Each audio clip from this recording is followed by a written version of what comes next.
from some former car lots. That's a common new development site. And so we added new housing there, added the Lund's grocery store, which is a great building block. So, you know, I think that's a very good example of the kind of development you need to see more of. And it also is an example of contemporary architecture, whether you like it or not. Again, you relate to the building at the street where Lund's is. So I think overall, we've seen some really good development on that side of the river, and we'll see more of it. That's a great spot. So that's a positive example, I think. Let's thank Michael Lander for his time.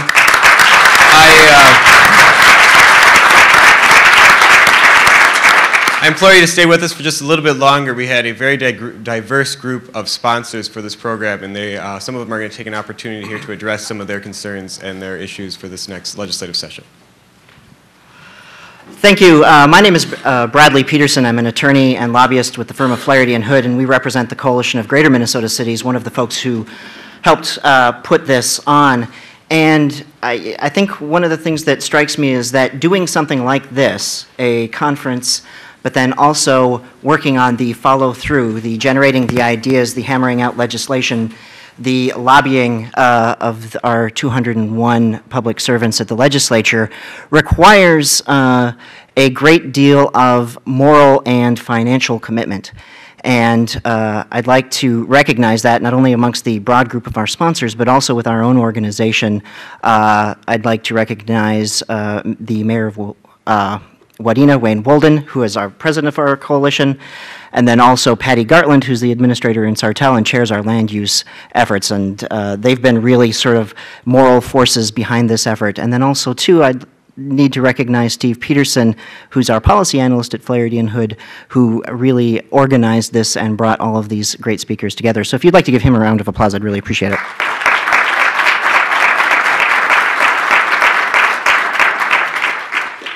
Now, I just want to say a couple of words briefly and then show you something as your reward for sticking it out, something that just about no one else has seen yet, and so that is going to be your treat for staying. This is going to be a very interesting year for land use. I think, as you have seen, there is a lot of momentum and a lot of discussion around these issues. There is the MCAG study, there is the Minnesota Preservation and Conservation Plan, there is the work that's done by the Center of Transportation Studies, there is a task force on ag and open space preservation that Senator Dill is chairing and will be making recommendations to the legislature. There is an annexation task force that is wrapping up its work. There are a lot of efforts and discussions around land use. There are a lot of good ideas generated. There's been a lot of discussion, and I think now the part of it is, the handoff is to the legislature and to the governor to take those ideas, to take that work that's been done, to take that momentum and that energy and to do something with it. Because as we've seen, there are not only the benefits in terms of climate change and greenhouse gas reductions, but there are the health benefits in terms of walkable communities. There are the benefits in terms of infrastructure and reducing the overall cost of government and being able to maintain what we have built. And so the coalition, as many of you have seen already, is sponsoring a piece of legislation that we really took many of the MCAG recommendations and tried to figure out what would that look like. And I'll just highlight for you a couple of items in there. One is, we do take a look at how would you create a planned growth area. What is the role of communities and cities in doing that? What would they need to do that? So that is a major component of our legislation. The other things that we're looking at are the school siting issue. Very interesting meeting with the Department of Education. I think there's a lot of work that can be done there, and I think it takes legislators asking some really tough questions about current practice, and we're going to be encouraging you to do that. Also, too, one of the more, I think, interesting things that we're working on is an idea of a density TIF. We've been working with Joel Michael in House Research, who is a bright mind on how would you create a TIF district that would encourage density, and we've got some ideas there and some legislation that we're putting together. And so in the coming weeks, you will see from the coalition a piece of legislation that encompasses all of that and more. And many of you we've already talked to about it, but we'll be knocking on the door of just about every legislator to do this, because as you've seen, there's a lot of energy around these issues, and now it's going to be up to you to do something about it. The next step, this was sort of step one in terms of our education effort, but the next step that we have taken upon us is to develop a 30-second commercial, and it's pretty good, I think. And let me see if I can find it here. Oh, I need. Okay.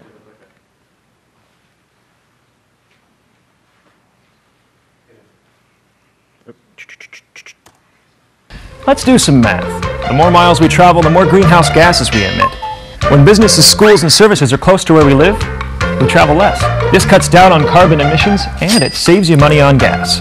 Better land use means more efficient government, which means lower state and local taxes. Nice, right? Smart land use also protects valuable farmland, forests, and open spaces, and that's important. So contact your state legislator and tell them to support land use reform. Better land use, less greenhouse gas emissions, more money in your pocket. It all adds up.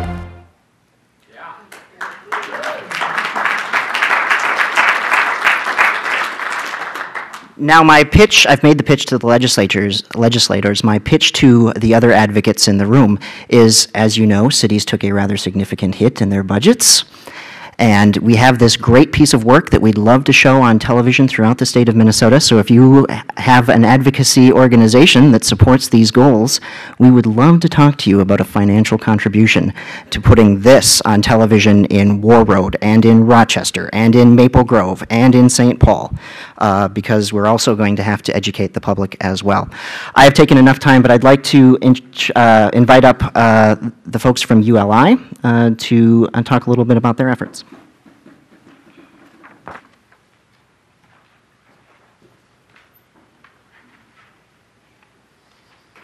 I'll be very brief. We did give you a little flyer summarizing ULI Minnesota. Our executive director, Karen Dewar, is on the back of the room, and I'm sure that I won't say everything I'm supposed to say. But let me just briefly tell you that ULI is an organization that's been around since 1936, and it's kind of the preeminent forum, certainly nationally and in a growing sense internationally, on land use and community development issues. Here in Minnesota, we have an initiative where we have co-sponsored a regional council of mayors, and that is many mayors in the, is it 13 county area, 15 county area, that come together. They have an executive committee that meets on a monthly basis. A very nonpartisan group that's taken on a number of issues. Our primary focus this year is on sustainability, infrastructure, and housing, and we have a lot of good work done. It's being underground right now. Look at those on the flyer here. Those of you who are under 35, there's a particularly good deal in our Young Leaders Group, a very modest cost to be a member of our Young Leaders Group, in contrast to those like Tim Flaherty and myself who are forever young in spirit. These are people who are under 35 years old. But seriously, there's an awful lot of good work being done at ULI, and I encourage you to check it out.